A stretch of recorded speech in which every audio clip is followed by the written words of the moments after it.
Merhaba arkadaşlar, kanalıma tekrar hoş geldiniz. Bugün sizinle birlikte yine güzel bir yelek çalışması yapacağız. Hem güzel hem de oldukça farklı böyle 3 boyutlu bir model çalışması. Modelimi parça olarak kanalımda anlatmıştım. Kızılcık şerbeti battaniye modeli olarak böyle yelek üzerinde de gerçekten oldukça güzel ve gösterişli oldu.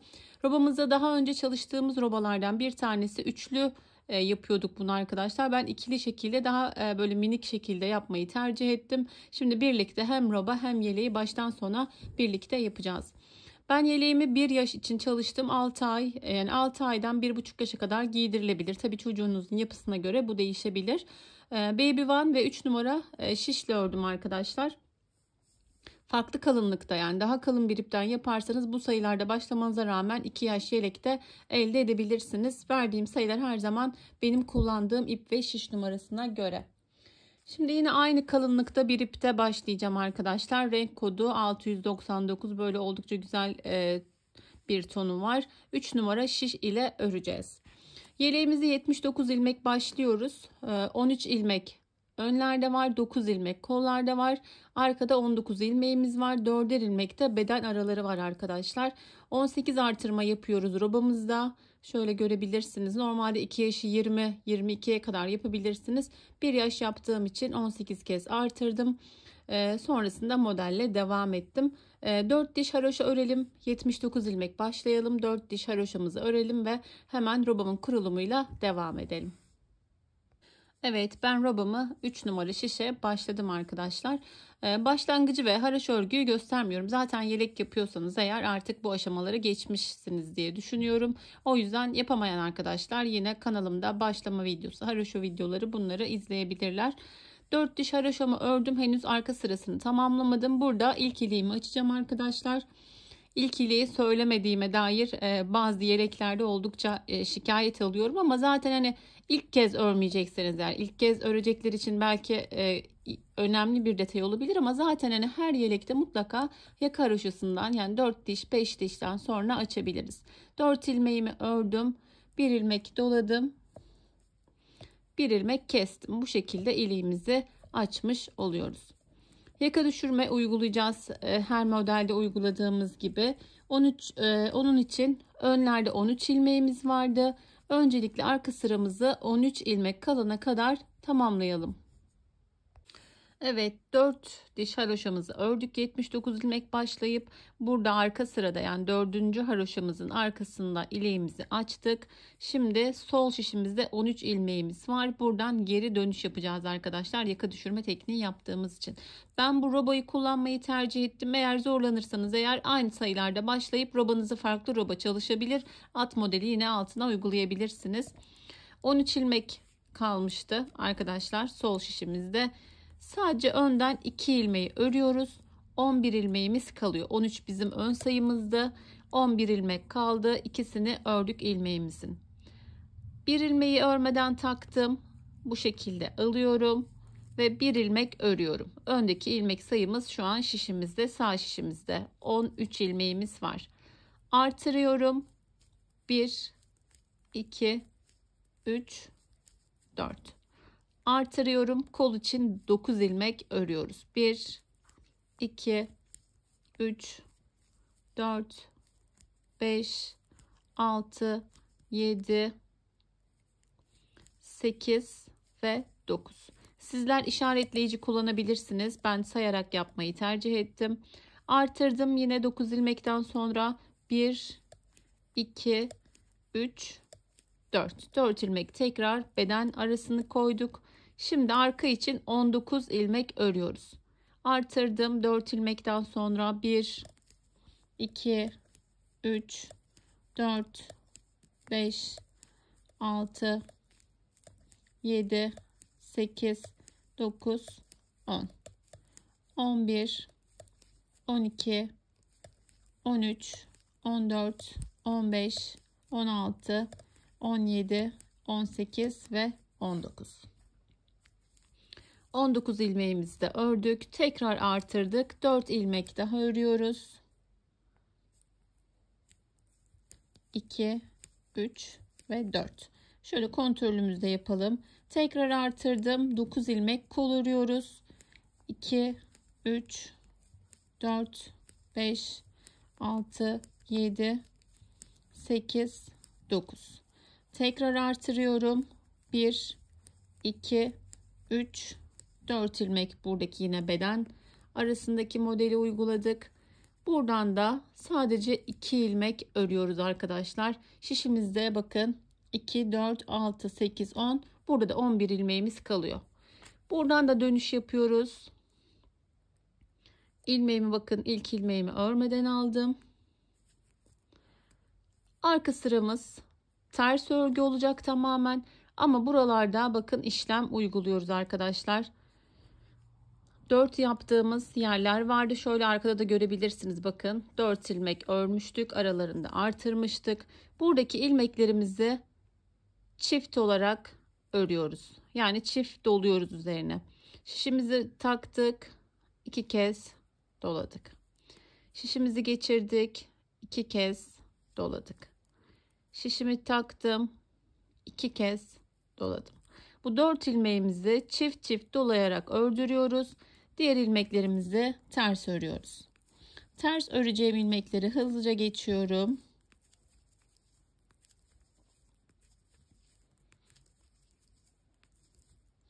Bakın artırdığım ilmeğimi de ters ördüm. Yine geldik bu bölüme. 2 kez doluyoruz.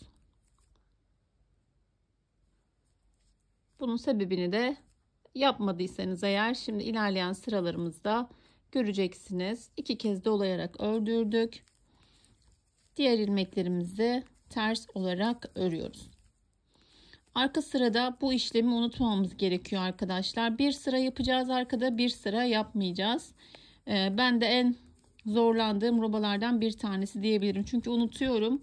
Mutlaka geri gelme işlemi yapıyorum bu modeli örerken.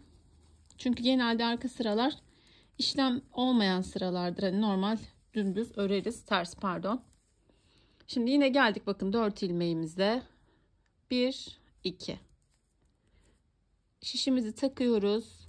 Bir kez değil. Normalde bir kez dolayıp ördürüyoruz. Bir kez daha. Bu sizin atış şeklinize göre değişebilir arkadaşlar. Alttan alıyorsanız alttan bu şekilde dolayıp ördürürsünüz. Ben ipimi üstten atıyorum. Üstten 2 kez dolayarak ördürüyorum. İlk sıramızın arka sırasında bu işlemi yapıyoruz. Diğer arka sırada hiçbir işlem yapmayacağız. Sadece ters öreceğiz. Yine geldik 4 ilmeğimize. 2 kez doluyorum. Diğer ilmeklerimi ters olarak örüyorum. 11 ilmeğim vardı. 2 ilmek daha ilave ediyorum. Şu anda 9 ilmeğim kalıyor arkadaşlar. Yaka düşürme işlemimizin de ikinci sırasını uyguluyoruz. İkinci kez. Geri döndük, yine ilk ilmeğimizi her zaman örmeden alıyoruz arkadaşlar. Döndüğümüz yerlerde yükseklik olmasın. Aldık ve artırdığımız ilmeğe kadar düz olarak ördük. Bir tane artırıyorum. Bu 4 ilmeğimi bakın öncelikle açıyorum. Çünkü çift çift örmüştük 2 kez dolayarak. Öncelikle ilmeklerimi açtım. Geri alıyorum şişime. 1 2 ilmeği atlatıyorum. Diğer 2 ilmeği alarak ilmeklerle çaprazlıyoruz. Şöyle göstereyim bakın. 2 ilmeğim kalıyor. Sondaki 2 ilmeği alıp ilk ilmeğin üzerinden çaprazlıyorum. Geri takıp öncelikle çaprazladığım ilmekleri, sonra diğer 2 ilmeği örüyorum. Yine artırdım. Koldaki ilmeklerimi düz örüyorum. Artırma yerlerim belli artık. Sayı saymıyorum.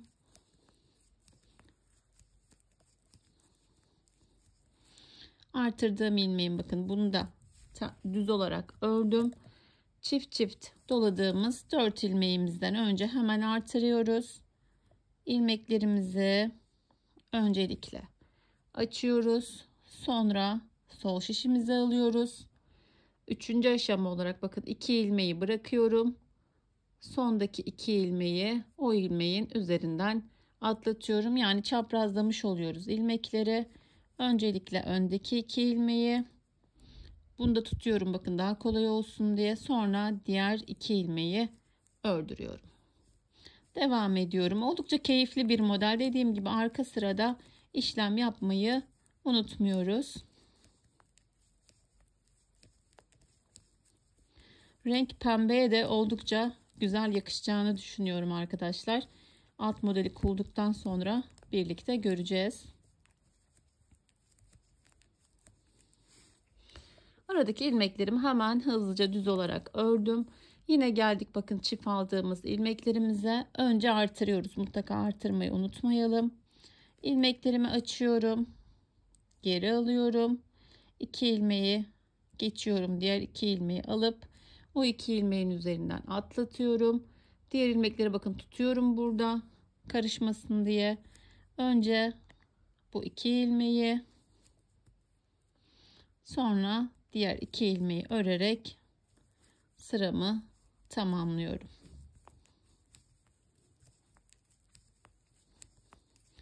Hemen son kez yapacağız birlikte. Hızlıca hemen koldaki düz ilmeklerimi ördüm. Saymamıza gerek yok. 1, 2, 3, 4 ilmeğimi açtım. Geri aldım. 2 ilmeği baştaki 2 ilmeğin üzerinden atlatıp başa aldık. Sırasıyla düz olarak örüyoruz. Tekrar artırdım.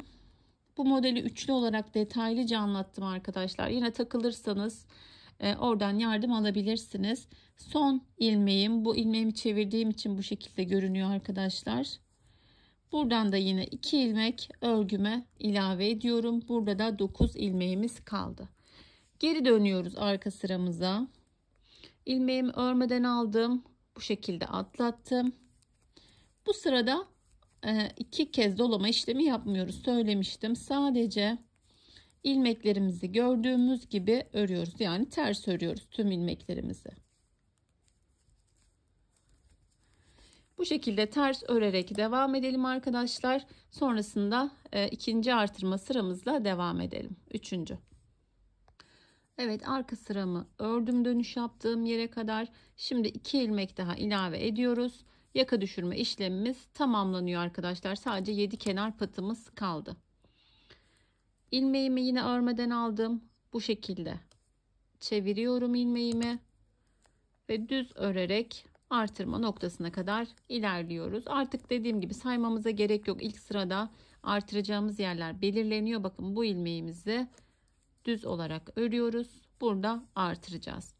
Arka sırada işlem yapmamıştık. Bu sırada önde de işlem yapmıyoruz. Çünkü arkada yapmadığımız zaman burma işlemimiz olmuyor. Burada sadece artırarak ilerliyoruz arkadaşlar. Bakın 4 ilmeğimi örüyorum, artırıyorum. Sonrasında koldaki ilmeklerimi örüyorum. Hızlı geçiyorum çünkü tamamen düz örgü arkadaşlar. Bazen size yetişemedik diyen arkadaşlar da oluyor. Bunu hani canlı yayın değil arkadaşlar. Aynı hızlı örmemiz zaten mümkün değil. Hani çok yavaş örsem bu kez hızlı örenler diyecek ki çok hızlı hani çok yavaş örüyorsunuz, çok sıkıldık. Hani aynı hızlı örmemiz mümkün değil ama hani burada kaldınız. Hemen videoyu durdurun, ilerletin, devam ettirin ya da YouTube'un yavaş modda izleme imkanı var. İstediğiniz hızda izleyebilirsiniz arkadaşlar. Sayfanın sanırım sağ alt tarafında kalıyor. Böyle 3 nokta olması lazım. Oradan video hızını ayarlayabilirsiniz. Hani durdurmanız da mümkün. Canlı yayın olsa anlarım. Hani bir kez izlediniz, yetişemediniz, kaçırdınız ama zaten hani ileri geri durdur izleme seçenekleri mevcut YouTube kanalında. Düz olarak arkadaki ilmekleri de arkadaşlar hızlıca ördüm. Diğer artırmayı konuşurken yaptım. Bakın artırıyoruz. 4 ilmek örüyoruz zaten.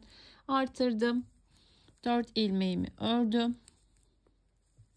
Hani çok takıldığınız yerlerde Instagram sayfasından da ulaşan çok oluyor. Mutlaka yardımcı olmaya çalışıyoruz arkadaşlar. Hani gözümüzden kaçmazsa eğer. Zorlanırsanız böyle örgünüzün görselini ya da videosunu paylaşın. Nerede yanlış yaptınız, nerede takıldınız, yine yardımcı olmaya çalışırız. Geldim artırma yerine. Burada dediğim gibi işlem yapmıyoruz. Sadece artırma yerlerinde artırma işlemini yapıyoruz. 4 ilmek ördüm. Artırdım. Sol tarafta da artık yaka düşürme işlemimiz tamamlanacak. 2 ilmek de buradan ilave ettim örgüme. Toplamda 7 ilmek kaldı şişimizde. Şimdi arkaya döndük. Bir önceki sırada işlem yapmamıştık. Şöyle örmeden alıyorum. Bu sırada yine işlem yapacağız arkadaşlar. Son kez ben de göstereceğim sizlere. Sonra robam bitene kadar örmeye devam edeceğim. Bakın 4 ilmeğimiz aynı şekilde, arkada artırma olmadığı için sadece bu 4 ilmeği çift kez dolayarak örüyoruz. Evet. Bir kez daha gösterip ben ilerleteceğim yine videomu. Şöyle hızlıca aradaki ilmeklerimi ters örüyorum. Oldukça gerçekten keyifli bir model ama hani dalıp giderseniz eğer benim gibi arkada bu işlemi yapmayı unutabilirsiniz. Sakin zamanlarda yapmayı tercih ederseniz iyi olur. 4 ilmeğime geldim. 2 kez doladım. İkinci ilmeğim 2 kez doladım. Üçüncü ilmeğimi de aynı şekilde. Dördüncü ilmeğimi de 2 kez doladım. Ve bakın ilmeklerimiz zaten farklı görünüyor arkadaşlar. Çift çift dolanmış şekilde. Diğer 2 bölümü de aynı şekilde yapıyoruz ve sıra başına kadar artık örüyoruz arkadaşlar. Dönüş yapma işlemimiz tamamlandı. Sıramızı tamamlayalım ve ön sıramızla devam edelim. Evet, arka sıramızı tamamladık. Dediğim gibi satır başına kadar da örmeye başladık artık. Yaka düşürme işlemimiz tamamlandı arkadaşlar. Bakın oldukça da güzel bir yaka düşürme tekniği uyguladık. Hiç ilmeklerimiz, dönüş yerlerimiz, ilmek uzantılarımız belli değil. Devam edelim. Bu anlatacağım son sıra olsun. Çünkü 2 kez modeli anlattım. Bu şekilde devam edebilirsiniz.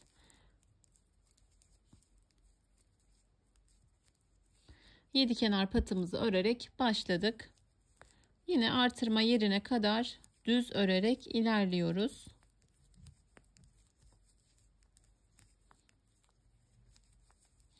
Evet, çift ilmeklerimize geldik arkadaşlar. Öncesinde artırmayı unutmayalım. 1, 2, 3, 4. 4 ilmeğimizi açtık. Geri aldık şişimizde. 1, 2 ilmeği atlıyoruz. Diğer 2 ilmeği şişimize alıp o 2 ilmeğin üzerinden geçiriyoruz. Sonra elimle, yani parmağımla, baş parmağımla o ilmekleri tutuyorum ki karışmasın sıraları. Önce bu 2 ilmeği ördürüyorum. Sonra diğer 2 ilmeği artırıyorum ve devam ediyorum kol ilmekleriyle. Bir kez daha göstereceğim. Zaten daha önce bunun 3 3 6 ilmek olanını çalışmıştık arkadaşlar. Ben farklı olsun istedim. Aynı modeli dörtlü ilmeğe, yani 4 ilmeğe uyguladım, ikili ikili. O yüzden o videolardan da yararlanabilirsiniz eğer zorlanırsanız. Artırdım bakın yine ilmeğimi. 1 2 3 ve 4. 4 ilmeğimi aldım. Şişime geri taktım. 2 ilmeği diğer 2 ilmeğin üzerinden atlatıyorum. Çaprazlamış oluyoruz ilmeklerimizi. Sırasıyla karıştırmadan bakın örüyoruz. Sonra artırıp aradaki ilmeklerimizi düz olarak örüyoruz. Şu artırma ilmekleri de bakın, biri küçük biri büyük görünüyor arkadaşlar. Bu çaprazlama yaptığımız yerde böyle görünüyor. Bunu hani yanlış mı yaptım acaba, niye böyle oldu diye düşünmeyin. Bakın örgü üzerinde de bu şekilde şuradaki ilmekler, hani artırma delikleri biraz daha büyük görünebiliyor ama böyle hani bütünüyle bakıldığında kötü bir görüntü vermiyor. Şimdi artırmamızı 18 olana kadar devam edelim arkadaşlar. 1 2 3, hatta dördüncüyü yapıyoruz birlikte. Şöyle boğumları sayacak olursak da toplamda 9 boğum olduğunda da işlemimiz tamamlanmış oluyor. Sonra haroşaya geçerken haroşada 2 kez artırmaya devam edeceğiz. O yüzden 18 artırma yapalım ve diğer haroşadaki artırmalarla devam edelim. Evet, ben robamı ördüm arkadaşlar. Toplamda 1 2 3 4 5 6 7 8 ve 9, bakın tam 9. işlemi yapıyoruz. Ön sırada işlem yapmayacağımız sıra vardı. Oraya geldiğimizde haroşaya geçiyoruz. Haroşada dediğim gibi artırmaya devam ediyoruz ki modeli kurmamız için sayıya ihtiyacımız oluyor. Kol altında çok fazla artırmıyoruz bu şekilde yaptığımızda. Eğer burada artırmaya devam etmezsek kol altından çok fazla artırmamız gerekiyor. Bu da kol altında hoş görünmüyor arkadaşlar. O yüzden şimdi aynı yerlerden devam edeceğiz. Ben şöyle bir tane göstereceğim sizlere. İlik aralıklarımız da 14 sırada birdi arkadaşlar. Onu da unutmayalım. Videonun başında söylemeyi unuttum sanırım. 14 sırada bir açıyoruz. Bakın tam denk geliyor iliklerimiz. Bunu da unutmayalım. İkinci iliğimizi de açtık bir sıra önce. Şimdi haroşaya çeviriyorum tüm ilmeklerimi. 3 sıra haroşa öreceğiz ama 2 sırasında artırma yapacağız. Bu sayede modeli rahatlıkla kuracağız arkadaşlar. Çok fazla ilmeğe ihtiyacımız kalmayacak.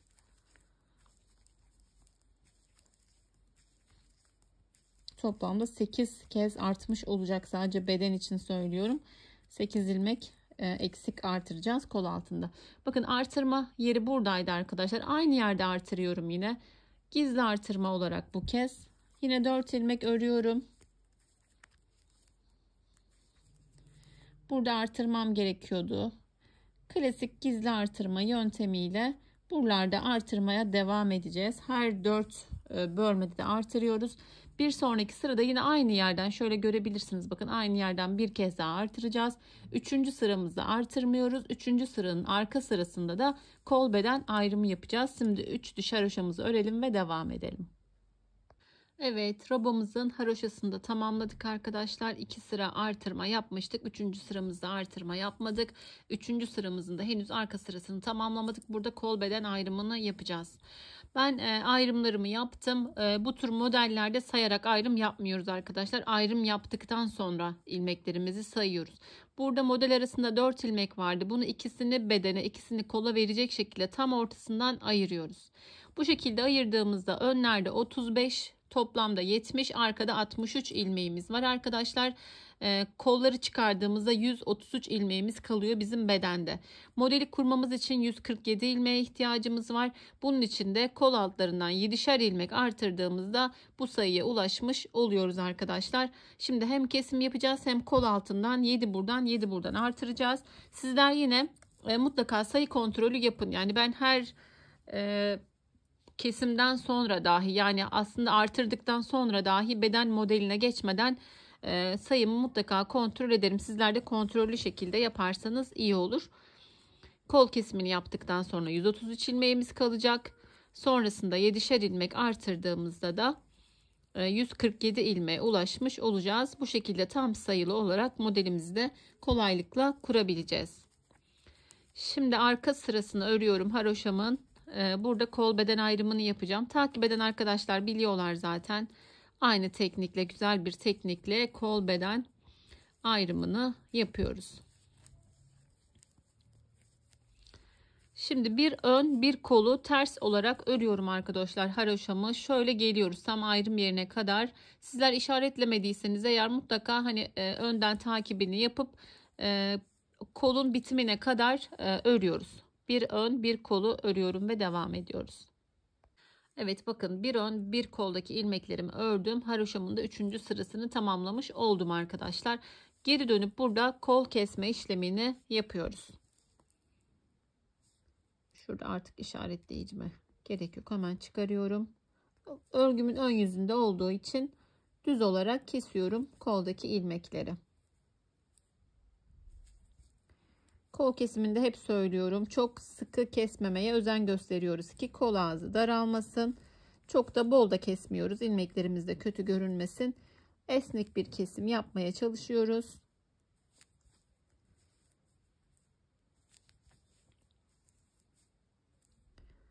Evet, aynı şekilde koldaki ilmeklerimizi kesmeye devam edelim arkadaşlar. Bakın oldukça esnek bir kesim.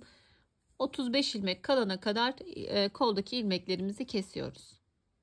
Evet, kol kesimimi tamamladım. 35 ilmek kalana kadar, yani sadece öndeki ilmekler kalana kadar kesmeye devam ettim. Şimdi birleştirme işlemi yapacağız. Hem kol altında artıracağız hem birleştireceğiz.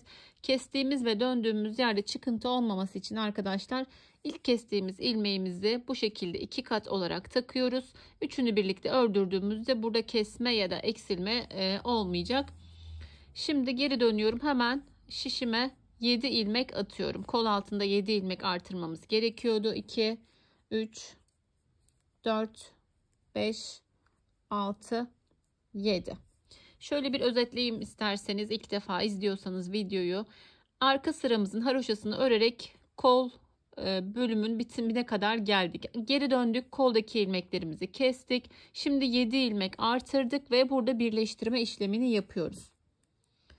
Burada geri taktığım, kestiğim ilmeğim vardı. Bu biraz sıkı olabilir. Şöyle esneterek üçünü birlikte ördürüyorum ve burada birleştirme işlemini yapmış oluyoruz. Şöyle tekrar takacağım.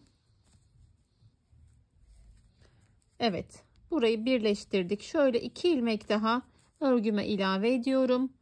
Burada tekrar dönüyorum. Devam edebiliriz ama arkadaşlar bir sonraki sırada model kuracağımız için buraya model kurulumu zor olacak. O yüzden burada bir sıra ilerliyoruz. Ters olarak aldım. Ters öreceğim ilmeklerimi.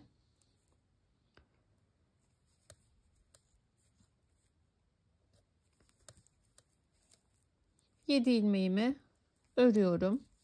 Geri döndük tekrar.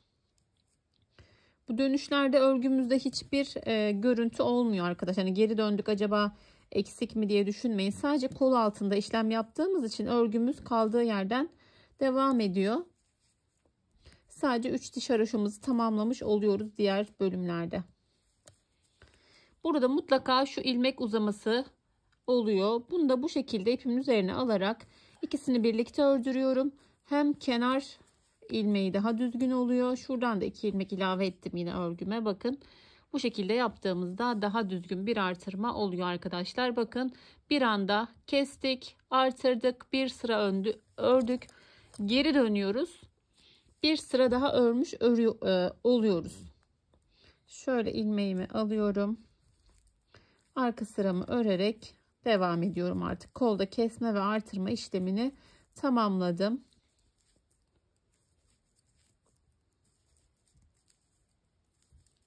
Bu şekilde zor gelebilirse, farklı gelirse, yani zor geliyorsa size normal artırdığınız ve kestiğiniz gibi de yapabilirsiniz ama bu şekilde yapmanızı tavsiye ederim arkadaşlar. Bu şekilde yaptığımızda kol altı, dediğim gibi bakın birkaç sıra ilerlediği için kol altına örnek kurmaya hazır oluyor. Şimdi diğer kolu da aynı şekilde keseceğiz. Ben ilerleteceğim orada videomu. Arkayı örüyoruz. Yine kolun birini, yani diğer kolu da kolun bitimine kadar örüyoruz.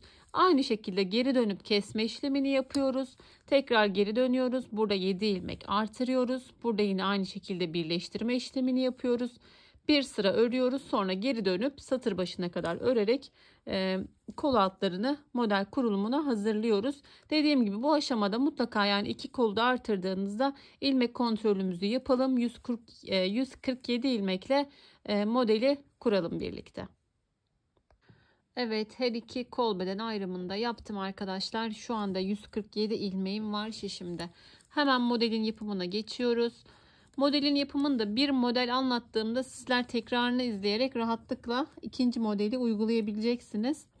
O yüzden bir modeli detaylıca anlatmaya çalışacağım. Zaten bir iki sıra yaptıktan sonra az çok hemen şöyle diye tahminleriniz oluşabilir model hakkında. Oldukça keyifli ve kolay bir model. Bir ilmek düz örerek modelimize başlıyoruz. Bir ilmek düz, bir artır, 1, 2, 3, 4 ilmek düz. Sonrasında ipimi ters örgü yönüne alıyorum. 3 ilmeği ters olarak kesiyorum. Tekrar öne aldım ipime, 1, 2, 3, 4 ilmek düz ördüm. Bir dilimimizi örmüş olduk arkadaşlar. Tekrar bir ilmek artırıyorum. Bir düz örüyorum. Bir ilmek artırıyorum. 1, 2, 3, 4. 4 ilmek örüyorum. İpimi ters örgü yönüne alıp üçünü birlikte ters olarak kesiyorum. Sonrasında 1, 2, 3 ve 4. Örgümüzü de böyle hemen öreceğimiz yöne çevirelim arkadaşlar. Buradan da bakın rahatlıkla takibini yapabiliriz. Bir ilmek düz ördük, bir artırdık, 4 düz, üçünü birlikte ters olarak kesiyoruz. 4 düz artır, bir düz artır, aynı şekilde devam ediyoruz. Şöyle biraz da görüntümüzü yaklaştıralım. İlk sıramız çok önemli. Onu kurduktan sonra zaten model kendini gösteriyor arkadaşlar. Bakın şu an 4 düz, üçünü birlikte ters olarak kestim. 4 düz artırdım, bir düz artırıyorum. 1 2 3 4 ilmek düzümü ördüm. Üçünü birlikte ters olarak kesiyoruz. Kesmelerimiz mutlaka ters olacak. Sonrasında yine 1 2 3 4 ilmek düz örüyorum. Artırıyorum. 1 ilmek düz artırıyorum. 1 2 3 4. Tekrar üçünü birlikte kesiyorum. 1 2 3 4. Devam ediyorum arkadaşlar. Aynı şekilde bakın artırıyoruz. Bir düz örüyoruz. Artırıyoruz. 1 2 3 4 düz örüyoruz. Sonrasında üçünü birlikte örüyoruz. Yine 1 2 3 4. Tekrar artırdım. Bir düz ördüm. Tekrar artırıyorum. 1 2 3 4 ilmek örüyorum. Üçünü birlikte ters olarak kesiyorum. Yine 1 2 3 4. Evet, sıra sonuna doğru yaklaşıyoruz. İlk sıramı son anda hızlandırılmış da olsa tamamlayacağım. 1 2 3 4. Üçünü birlikte kesiyorum. 1 2 3 4. Hep aynı döngü. Artırıyoruz. Bir düz artırıyoruz. 1 2 3 4 ilmek düz ördük. Üçünü birlikte örüyoruz. Yani kesiyoruz ters olarak. Yine 1 2 3 4. Artır, bir düz ör, artır, 1 2 3 4. 4 ilmek düzümü ördüm. Üçünü birlikte kesiyorum. 1 2 3 4. Artırdım, bir düz ördüm, artırdım, 1 2 3 4. Üçünü birlikte örüyorum. 1 2 3 ve 4. Son modelimiz artık. Artırdım, bir düz ördüm, artırdım, 1 2 3 4. Üçünü birlikte örüyoruz. 1 2 3 4. Artırıyorum, bir ilmek örüyorum. 7 kenar patımla sıramı tamamlıyorum. Bakın sayımızı ayarladığımız için ilmek sayımız tam denk geldi.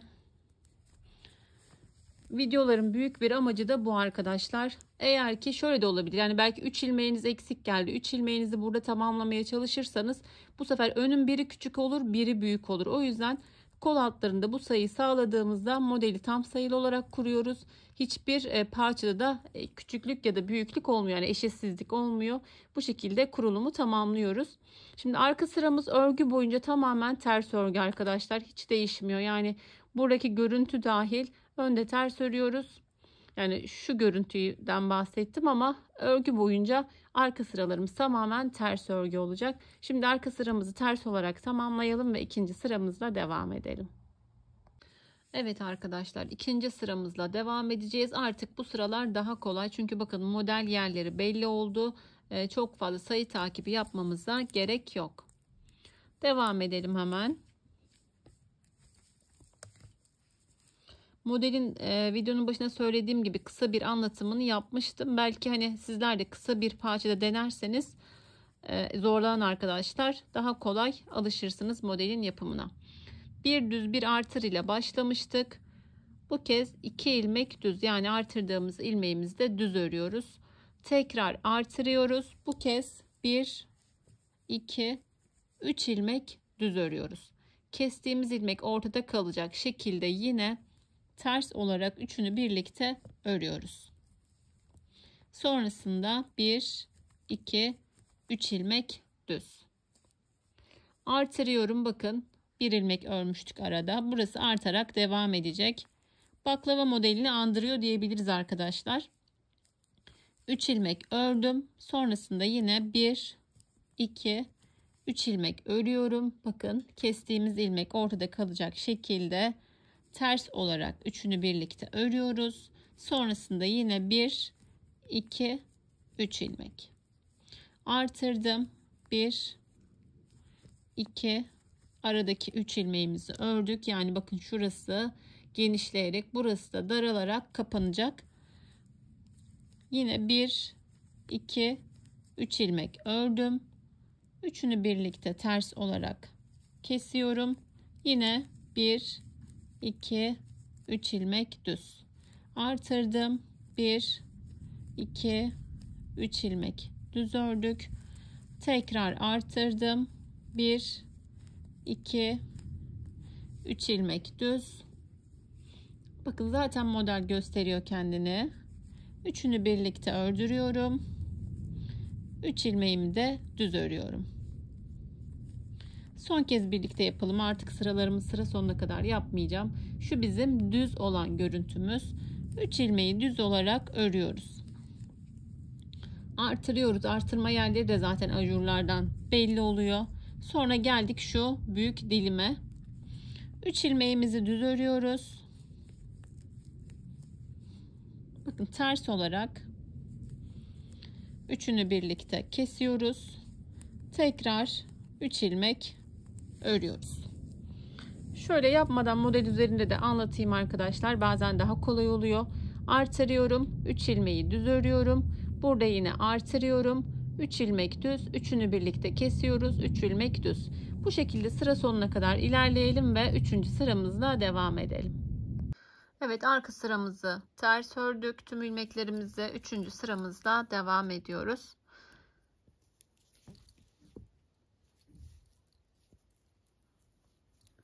Yedi kenar patımı haroşa örerek yine başlıyorum. Evet, bir ilmekle başlamıştık. Bakın artarak ilerlediği için 3 ilmek düz ördüm. Burası da 4 ilmekle başlamıştık. Şu an 3. sıradayız. 2 ilmek ördüm. Yine bakın kestiğim ilmek tam ortada kalıyor. Üçünü birlikte örüyorum. Tekrar 2 ilmek düz. Şöyle görebilirsiniz. Bakın 3 düz ördük. 1 artırdık. 2 düz. Üçünü birlikte al. 2 düz. Artırıyorum. Buradaki ilmeğimiz bakın şu an 5 ilmek oldu. Ama saymamıza gerek yok. Zaten artırma yeri kendini belli ediyor şu şekilde. Hemen orada artırıyoruz. 1, 2 ilmek düz örüyoruz. Yine üçünü birlikte ters olarak kesiyoruz. Sonrasında 2 ilmek düz. Artırıyorum. 1, 2, 3, 4, 5. Buradaki ilmeğimiz şu an 5 ilmek. Artırdım. 1, 2. Üçünü birlikte örüyorum. Sonrasında 2 ilmek düz. Son kez gösteriyorum. Şöyle şu an bakın elimizde 5 ilmek düz örüyorum. Artırıyorum. 2 ilmek düz. Ara ara açarak gösteriyorum ki bakın daha net anlaşılsın. Üçünü birlikte kesiyoruz ama bir önceki kestiğimiz ilmek tam ortasında kalıyor. Sonrasında yine 2 ilmek düz. Üçüncü sıramızda bu şekilde arkadaşlar. Şöyle bir sonraki modeli özetleyecek olursak bakın 5 ilmek düz örüyoruz, artırıyoruz, 2 düz, üçünü birlikte ters olarak kes, 2 düz. Bu şekilde sıramız devam ediyor arkadaşlar. Sıramızı tamamlayalım, arka sıramızı ters örelim ve devam edelim. Evet, dördüncü sıramızla devam ediyoruz arkadaşlar. Modelimiz de zaten yavaş yavaş ortaya çıkmaya başladı. Artık sizler de bu sıraları nasıl yapılacağını tahmin de edebilirsiniz. Aynı şekilde ilerliyor çünkü model. 7 kenar patımı örerek yine hızlıca başlıyorum örgüme.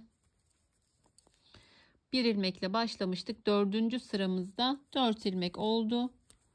4 ilmeğimi düz olarak ördüm. Bir tane artırdım.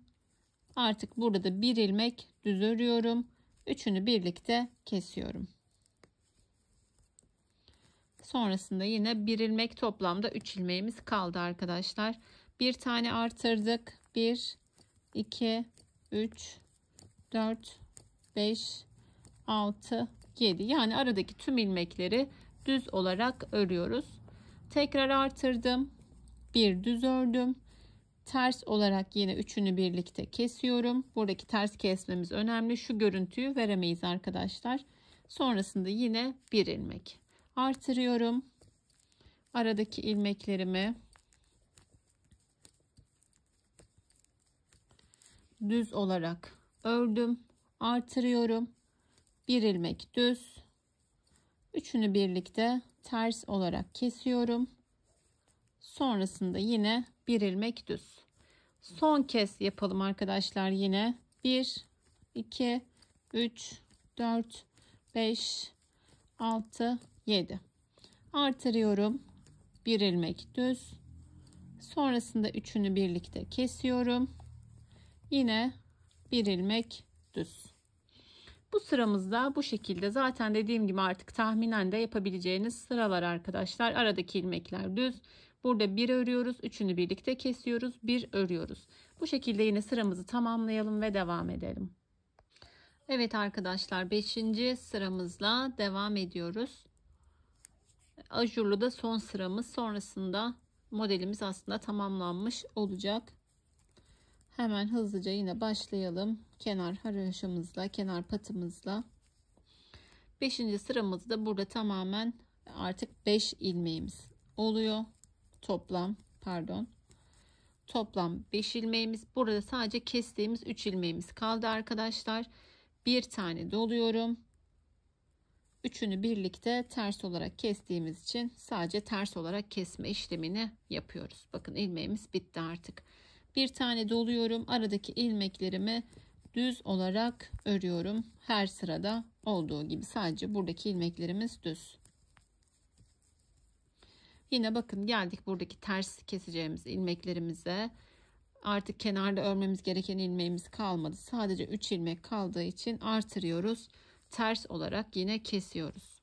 Artırıyoruz. Sonrasında aradaki ilmeklerimizi düz olarak örüyoruz. Yine oldukça kolay bir sıra. Bakın yarım modelimizde, yani yarım baklava dilim olarak düşünebilirsiniz. Benzer modeller çalışmıştık. Artırıyoruz. Üçünü birlikte ters olarak kesiyorum. Sonrasında artırıyorum. Yine aradaki ilmeklerimi düz olarak örüyorum arkadaşlar. Şöyle düz ilmeklerimi tamamlayayım. Yine bir özetleyeyim. Soru işareti kalmasın. Bakın şöyle örgümüze bakacak olursak hemen burada artırıyorum. 3 ilmeği birlikte yine ters olarak kesiyorum. Artırıyorum. Aradaki ilmeklerim düz. Bu sıramızı da yine bu şekilde tamamlayalım. Arka sıramız yine tamamen ters örgü. Bir sonraki sıramızla devam edelim. Evet, bakın modelimiz tamamlandı arkadaşlar. Arada bir sıra tersimiz var. O sıramıza geçtik. Oldukça kolay bir sıra. Zaten modelimizin de 6. sırası diyebiliriz. Arka sıraları saymazsak, sadece işlem yaptığım sıraları sayarak söylüyorum. Tüm ilmeklerim bakın kenar haroşam dahil, ben haroşalarımı da ters ördüğüm için tüm ilmeklerimizi bu sırada ters örüyoruz. Bu da zaten modelimize farklı bir hava katıyor arkadaşlar.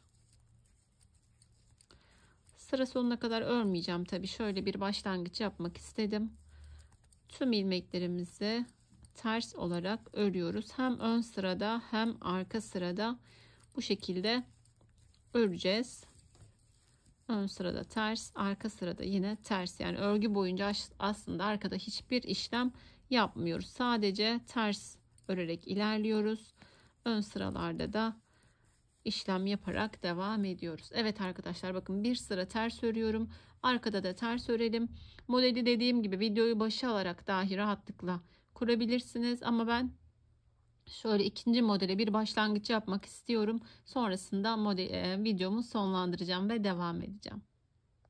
Evet, modelimizi tamamladık arkadaşlar. Dediğim gibi şöyle bir kısa bir başlangıç yapalım diğer bir modele. Sonrasında rahatlıkla devam edebilirsiniz. Aslında bundan sonrasını dediğim gibi yine videoyu başa alarak da yapabilirdiniz ama yeni başlayanlar için, yani zorlananlar için şöyle başlayalım. Aynı burada olduğu gibi bakın. Bir ilmek düz, bir artırıyoruz.